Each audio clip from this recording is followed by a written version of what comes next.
Abraham Pope Francis 88 வயதில் காலமாக இருக்கின்றார்.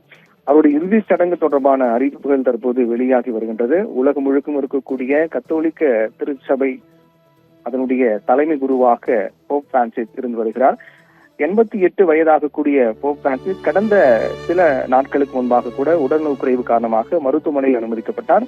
அப்போது அவருக்கு நிமோனியா பாதிப்பு ஏற்பட்டு தொடர்ந்து அவர் சிகிச்சை பெற்று வந்தார். அதற்கு பிறகு உலகம் முழுக்க இருக்கக்கூடிய மக்கள் அவருக்காக பிரார்த்தனை செய்ததை அடுத்து அவர் மீண்டு வந்து தொடர்ந்து அவருடைய பணிகளில் வழக்கமாக ஈடுபட்டு வந்தார். இந்த நிலையில்தான் அவர் உயிரிழந்திருப்பதாக தெரிவிக்கப்பட்டிருக்கிறது. சரியாக வாட்டிக்கன் நேரப்படி காலை 7:35 மணியளவில் அவர் காலமானதாக அறிவிக்கப்பட்டிருக்கிறது. அவருக்கு தனி சிறப்புகள், அவருடைய செயல்பாடுகள் உலகம் முழுக்க இருக்கக்கூடிய மக்களால் போற்றப்படக்கூடிய வகையில் இருக்கின்றது. கத்தோலிக்க திருச்சபையினுடைய தலைமை குருவாக போப் பிரான்சிஸ், அவருடைய இயற்பெயர் கார்டினல் ஜார்ஜ் மரியோ பெர்கோலியோ என்ற இயற்பெயர் கொண்ட போப் பிரான்சிஸ் 88 வயதில் காலமாக இருக்கின்றார். அவர் கடந்த 2013ஆம் ஆண்டில்தான் போப்பாக பொறுப்பேற்றார். அதைத் தொடர்ந்து பல்வேறு அவருடைய அந்த மதம் சார்ந்த நிகழ்வுகளில் கலந்து கொண்டு வந்தார். இந்நிலையில் ஈஸ்டர் தினத்தன்று அவர் மக்கள் முன் தோன்றி ஆட்சி வழங்கினார். அப்போது ஆயிரக்கணக்கான மக்கள் அவரிடம் ஆட்சி பெற்றார்கள். தொடர்ந்து அவர் அது சார்ந்த பல்வேறு பணிகளை மேற்கொண்டு வந்த நிலையில் அவர் காலமாக இருப்பது என்பது மிகப்பெரிய சோகத்தை ஏற்படுத்தியிருக்கிறது. பொதுவாக இந்த போப் பிரான்சிஸ் உடைய மறைவு, அவர் வழக்கமாக ஒரு போப் பிரான்சிஸ் இருந்தார் என்றால் வழக்கமாக செய்யப்படக்கூடிய நடைமுறைகள் பொறுத்தவரையில் 9 நாட்கள் அந்த இறுதி நிகழ்வு சடங்குகள் என்பது 9 நாட்களாக நடைபெறும். 9 நாட்கள் அவருடைய உடலானது மக்கள் அஞ்சலி செலுத்துவதற்காக வாட்டிக்கனில் வைக்கப்படும். ஆனால் இதற்கு முன்பாக உடல்நலக் குறைவால் பாதிக்கப்படும் போதே போப் பிரான்சிஸ் பொறுத்தவரையில் தன்னுடைய இறுதி சடங்கு தொடர்பாக பல்வேறு அவர் தகவல்களை ஏற்கனவே தெரிவித்திருந்தார் என்று கூறப்படுகிறது. பொதுவாக ஒரு போப் பிரான்சிஸ் இறந்தார் என்றால் வழக்கமாக 3 வகையான மரங்களால் செய்யப்பட்ட அவருடைய அந்த சபப்பெட்டி என்பது ஏற்பாடு செய்யப்பட்டு அதில் அவருடைய உடல் என்பது வைக்கப்பட்டு பொதுமக்கள் அஞ்சலிக்காக வைக்கப்படும்.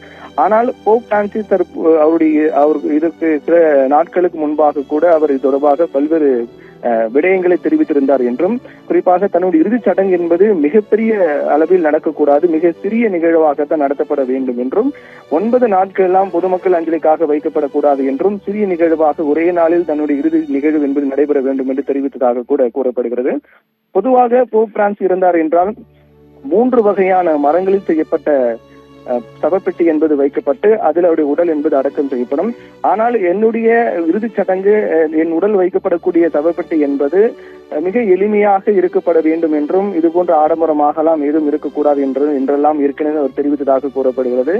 இதைத் தொடர்ந்து அவர் ஏற்கனவே கூறியபடியே அவருடைய இறுதிச் சடங்கு என்பது நடைபெறும் என்றும் அறிவிக்கப்பட்டிருக்கிறது. பொதுவாக ஒரு போப் பிரான்சிஸ் இருந்தார் என்றால் 9 நாட்கள் அவருடைய இறுதிச் சடங்கு அந்த நிகழ்வுகள் நடைபெறும். ஆனால் இவருடைய இறுதிச் சடங்கு நிகழ்வு என்பது ஒரே நாளில் மட்டும் நடத்தப்பட வேண்டும் என்றும், மிக எளிமையாக நடத்தப்பட வேண்டும் என்றும் தெரிவிக்கப்பட்டிருக்கின்றது. அதைத் தொடர்ந்து 9 நாட்கள் துக்கம் அனுசரிக்கப்படும் என்றெல்லாம் தெரிவிக்கப்பட்டிருக்கிறது. போப் பிரான்சிஸ் அவருடைய இயற்பெயர் பொறுத்தவரையில் கார்டினல் ஜார்ஜ் மரியோ பெர்கோலியோ. அவர் தற்போது உயிரிழந்திருப்பது என்பது உலகம் முழுக்க இருக்கக்கூடிய கிறிஸ்தவ மக்கள் மிகப்பெரிய ஒரு அதிர்ச்சியை ஏற்படுத்தியிருக்கின்றது.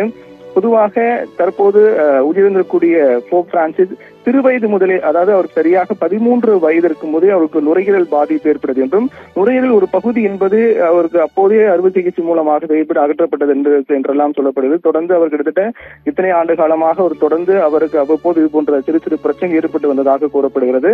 அதையொட்டிதான் சமீபத்தில் அவர் உடல்நலக் குறைவு காரணமாக நிமோனியா, காய்ச்சல், அதே போன்று சுவாச பிரச்சனை உள்ளிட்ட பல்வேறு உடல் பிரச்சனைகள் காரணமாக அவர் மருத்துவமனையில் அனுமதிக்கப்பட்டார். மருத்துவமனையில் அனுமதிக்கப்பட்டு அவருக்கு தொடர்ந்து சிகிச்சை அளிக்கப்பட்டது வந்தது.